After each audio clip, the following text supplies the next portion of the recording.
thrive in wet, swampy areas and waterways. All parts of this plant, even the flower petals, are edible.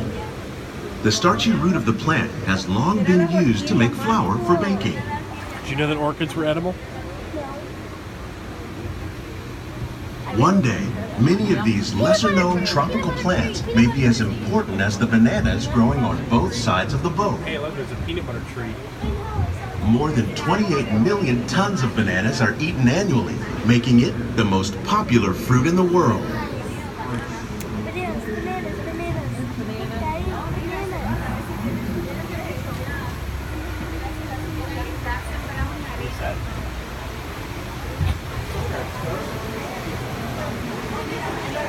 When we mention farming, you probably don't think of fish.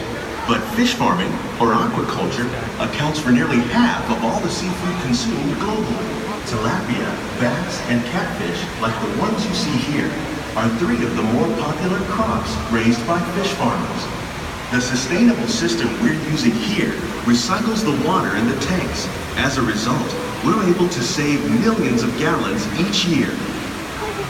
Our small fish farm produces nearly 5,000 pounds of fish each year to serve in restaurants around Walt Disney World. Innovations like this one can play an important role in our efforts to produce bountiful harvests and still protect natural resources.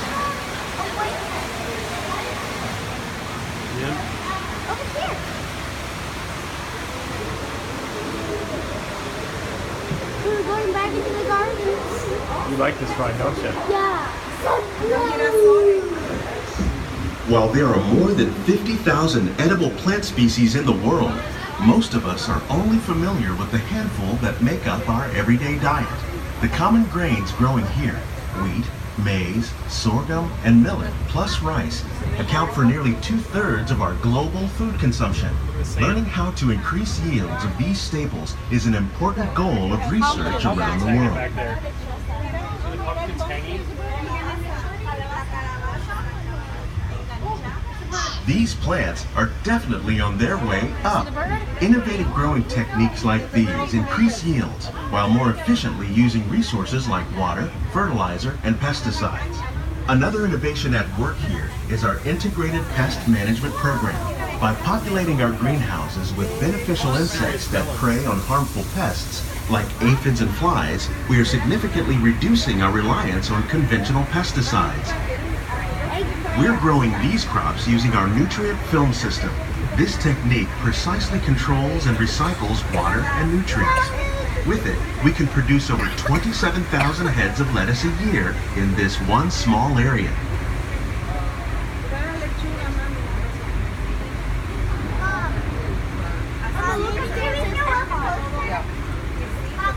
That's why I always wanted to eat cucumbers. Some of our best ideas have been inspired by nature, like these fruit and vegetable trees. By growing these ground plants vertically, we can increase yields and better control diseases. These crops taste as good as they look. In fact, we serve more than 15 tons of produce from our greenhouses in restaurants here at the land every year.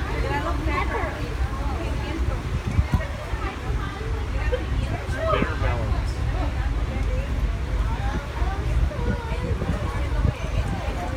Oh, here's Grandma's favorite spot. Flower.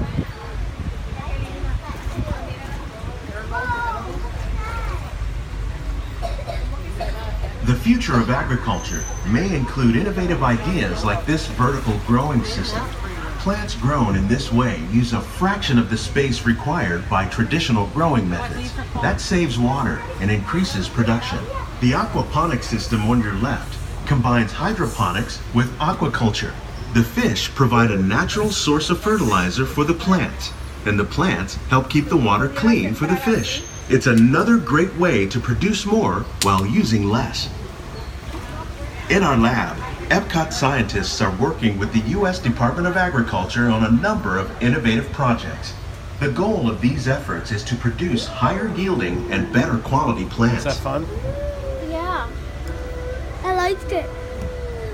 Those are called chives. Yep.